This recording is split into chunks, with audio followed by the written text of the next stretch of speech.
لله رب العالمين أشهد أن لا إله إلا الله وحده لا شريك له وأشهد أن سيدنا ومولانا محمدا عبده ورسوله أما بعد فأعوذ بالله من الشيطان الرجيم بسم الله الرحمن الرحيم قل يا عبادي الذين أسرفوا على أنفسهم لا تقنطوا من رحمة الله إن الله يغفر الذنوب جميعا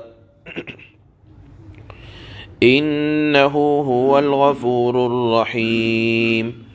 وأنيبوا إلى ربكم وأسلموا له من قبل أن يأتيكم العذاب ثم لا تنصرون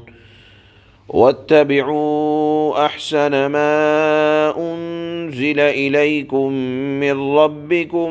من قبل أن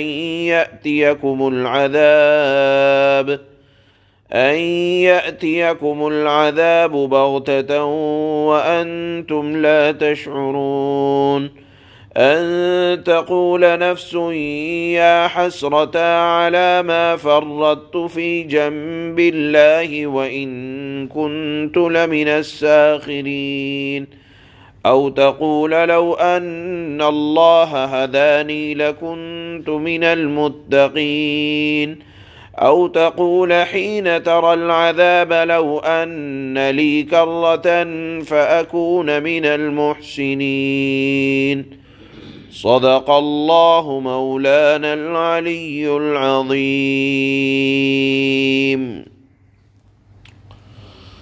آج کی آیات میں سے جو پہلی آیت ہے اس کے بارے میں اللہ کے نبی صلی اللہ علیہ وسلم نے ارشاد فرمایا کہ مجھے ساری دنیا اور ہر چیز کے ملنے سے اتنی خوشی نہ ہوتی جتنی اس آیت مبارکہ کے نازل ہونے سے خوشی ہوئی ہے۔ یہ خوشی کیوں ہوئی؟ اس کی وجہ یہ ہے کہ بخاری میں ایک روایت آتی ہے، بڑی مشہور روایت ہے کہ بڑے بڑے گنہگار جنہوں نے اپنی زندگی میں شرک و کفر کے علاوہ قتل بھی کیا تھا، زنا بھی کیا تھا، یہ حضرات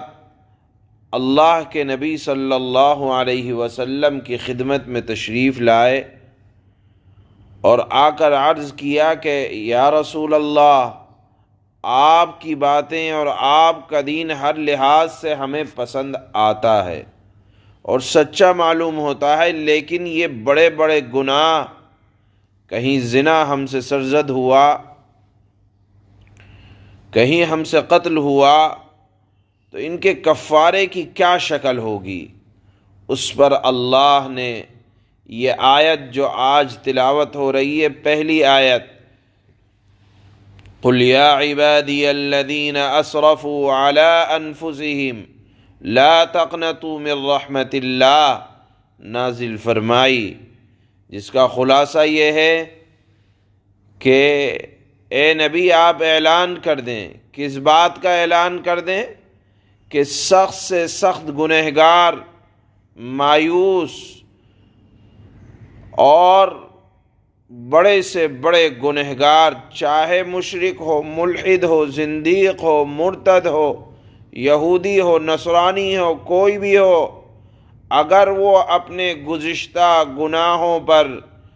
نادم ہے، شرمندہ ہے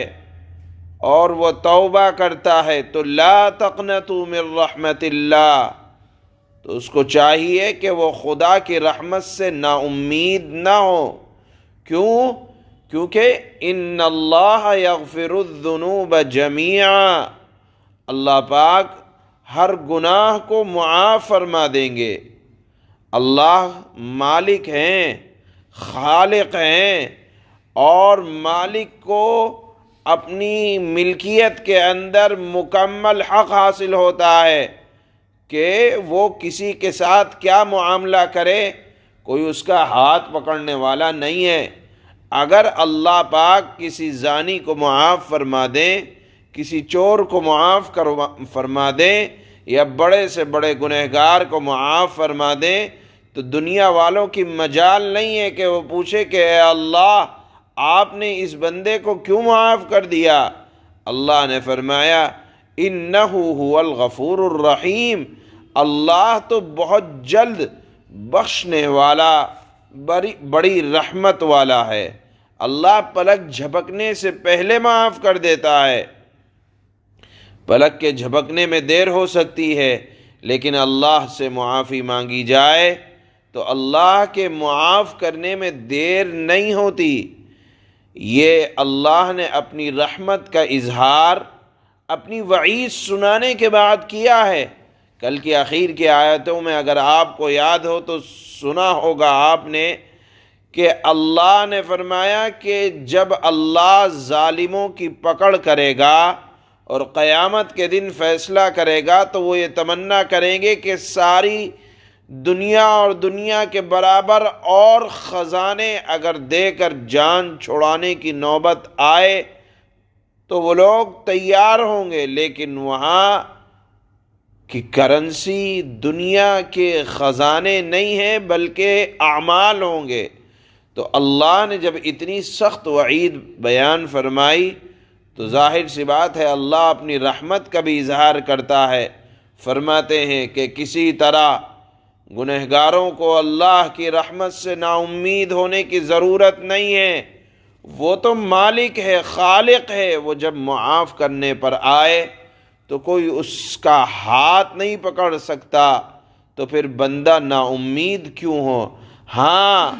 آج ہی کی آیت میں اللہ یہ اعلان بھی کر رہے ہیں کہ دیکھو موت کے آنے سے پہلے عذاب کے آنے سے پہلے تم توبہ کرنا، وَأَنِيبُوا إِلَىٰ رَبِّكُمْ وَأَسْلِمُوا لَهُ مِن قَبْلِ أَن يَأْتِيَكُمُ الْعَذَابُ، عذاب کے آنے سے پہلے توبہ کرنا، ایسا نہ ہو کہ تمہارے بداعمال کی نحوست کا اثر عذاب کی شکل میں ظاہر ہو جائے اور عذاب نازل ہو جائے، اور عذاب کا مشاہدہ کر عذاب کو دیکھ کر اب توبہ کر رہے ہو، یا موت سامنے کھڑی ہے، موت کے آثار بالکل نمایاں ہیں اور موت نے دستک دے دی ہے، اب توبہ کر رہے ہو کہ زبان اٹھ نہیں پا رہی، تم جنت و جہنم کا مشاہدہ کر رہے ہو اور پھر موت کے فرشتے تمہارے سامنے کھڑے ہیں اور زبان ہل نہیں پا رہی ہے، اب چاہ رہے ہو، تو دیکھو ایمان بالغیب معتبر ہے، بغیر دیکھے ایمان لانے کا حکم ہے، اور اگر دیکھنے کے بعد، مشاہدے کے بعد عذاب کو دیکھ لیا، جنت و جہنم کا نظارہ ہو رہا ہے اور اس پر ایمان لایا جا رہا ہے، تو ایمان بالمشاہدہ یعنی دیکھ کر ایمان لانا یہ غیر معتبر ہے۔ اللہ نے آج کی آیت میں فرمایا کہ اللہ غفور الرحیم ہے، معاف کرنے والا ہے، لیکن شرط یہ ہے کہ عذاب کو دیکھنے سے پہلے، عذاب کے آنے سے پہلے، ورنہ اچانک سے عذاب اس طرح سے آ پکڑے گا کہ تمہیں احساس تک نہ ہوگا کہ یہ پکڑ آئی ہے تو کس چیز کی آئی ہے۔ اللہ نے فرمایا بغتتاً، اچانک آتا ہے، بتلا کر نہیں آتا کہ میں آ رہا ہوں، عذاب موت بتلا کر نہیں آتی، آدمی سوچتا ہے کہ ابھی تو بہت وقت ہے۔ اللہ نے فرمایا کہ جب آتی ہے پریشانی، مصیبت آ پہنچتی ہے تو انتم لا تشعرون، تمہیں احساس بھی نہیں ہوتا، اور پھر کیا کہتا ہے انسان کہ میں تو بڑے خسارے میں ہو گیا، کاش کہ مجھے ایک دو لمحہ یا چند گھنٹے یا چند ساعتیں اور مل جائیں، اور اسی طرح جہنمی جہنم میں جانے کے بعد یہ تمنا کرے گا کاش کہ مجھے دوبارہ جانے کا موقع مل جائے۔ اللہ نے فرمایا کہ جس کی آنکھ بند ہو گئی اور جس کے اوپر اللہ نے فیصلہ کر لیا تو دوبارہ دنیا میں جا کر اعمال بنانے کا، معافی مانگنے کا اور اپنے گناہوں پر نادم اور شرمندہ ہونے کا موقع نہیں دیا جاتا۔ لہذا ایمان بالغیب معتبر ہے، دیکھنے کے بعد ایمان اور مشاہدہ کر کے ایمان لانا یہ اللہ کو پسند نہیں ہے۔ اس کی وضاحت اللہ نے آج کی آیت میں بھی بیان فرمائی ہے۔ بہرحال یہ پہلی آیت اہل ایمان ہی نہیں بلکہ پوری دنیا والوں کے لیے ایک رحمت کی باعث ہے، اور اللہ کے نبی کو اس آیت کے نازل ہونے سے بڑی خوشی ہوئی تھی۔ آپ نے فرمایا تھا اس آیت میں اللہ نے اپنی رحمت کا اعلان فرمایا ہے۔ چنانچہ اللہ فرماتے ہیں قُلْ يَا عِبَادِيَ الَّذِينَ أَسْرَفُوا عَلَىٰ أَنفُسِهِمْ لَا تَقْنَطُوا مِنْ رَحْمَةِ اللَّهِ إِنَّ اللَّهَ يَغْفِرُ الذُّنُوبَ جَمِيعًا إِنَّهُ هُوَ الْغَفُورُ الرَّحِيمُ۔ اے نبی اعلان کر دو کہ اللہ کہتا ہے اے میرے وہ بندو جنہوں نے اپنی جانوں پر زیادتی کر رکھی ہے۔ دیکھیے اللہ نے یہ نہیں کہا کہ اے ایمان والو، بلکہ اعلان عام ہے۔ جن لوگوں نے بھی، یہودی ہو، نصرانی ہو، جن لوگوں نے بھی، مشرک ہو، کافر ہو، قاتل ہو، زانی ہو، کوئی بھی ہو، جنہوں نے اپنی جانوں پر زیادتی کر رکھی ہے، اللہ کی رحمت سے مایوس نہ ہو۔ یعنی اگر اپنے پچھلے گناہوں پر شرمندگی ہو رہی ہے اور چاہ رہے ہو کہ معافی مل جائے، لیکن معافی ملے کس طرح کہ گناہوں کا بوجھ زیادہ ہے، اللہ فرماتے ہیں اللہ کی رحمت سے مایوس نہ ہو، یقین جانو اللہ سارے کے سارے گناہ معاف کر دیتا ہے، یقیناً اللہ بہت بخشنے والا بڑا مہربان ہے۔ وَأَنِيبُوا إِلَىٰ رَبِّكُمْ وَأَسْلِمُوا لَهُ مِن قَبْلِ أَن يَأْتِيَكُمُ الْعَذَابُ ثُمَّ لَا تُنصَرُونَ۔ اور لوگو اپنے پروردگار سے تم لو لگا لو اور اس کے فرما بردار بن جاؤ اس سے پہلے کہ تمہارے پاس عذاب آ پہنچے۔ اب عذاب آ گیا، اب شرمندہ ہو رہے تو اللہ نے فرمایا کہ اب تمہاری مدد نہیں کی جائے گی۔ وَاتَّبِعُوا أَحْسَنَ مَا أُنزِلَ إِلَيْكُم مِّن رَّبِّكُم مِّن قَبْلِ أَن يَأْتِيَكُمُ الْعَذَابُ بَغْتَةً وَأَنتُمْ لَا تَشْعُرُونَ۔ اور تمہارے پروردگار کی طرف سے تمہارے پاس جو بہترین باتیں نازل کی گئی ہیں ان کی پیروی کرو، یعنی توبہ کرنے کے بعد اب دوبارہ جان بوجھ کر گناہ نہ کرو، بلکہ کیا کرو کہ قرآن کی پیروی کرو قبل اس کے کہ تم پر اچانک عذاب آ جائے اور تمہیں احساس تک نہ ہو۔ أن تقول نفس يا حسرة على ما فرطت في جنب الله وإن كنت لمن الساخرين۔ کہیں ایسا نہ ہو کہ کسی شخص کو یہ کہنا پڑے ہائے افسوس میری اس کوتاہی پر جو میں نے اللہ کے معاملے میں برتی، یعنی موت کے وقت یا عذاب کو آنے کے بعد یہ نہ کہنا پڑے کہ ہائے میری کمبختی، میرا افسوس اس کوتاہی پر جو میں نے اللہ کے معاملے میں برتی۔ اور سچی بات یہ ہے کہ میں تو اللہ کے احکام کا مذاق اڑانے والوں میں شامل ہو گیا تھا۔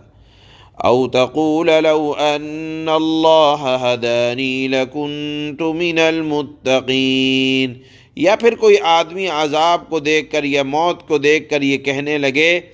کہ اگر مجھے اللہ ہدایت دیتا تو میں بھی متقی لوگوں میں شامل ہو جاتا۔ او تقول حين ترى العذاب لو ان لي كرة فأكون من المحسنين، یا جب عذاب آنکھوں سے دیکھ لے تو یہ کہے کاش کاش کاش مجھے ایک مرتبہ بس واپس جانے کا موقع مل جائے تو میں نیک لوگوں میں شامل ہو جاؤں گا۔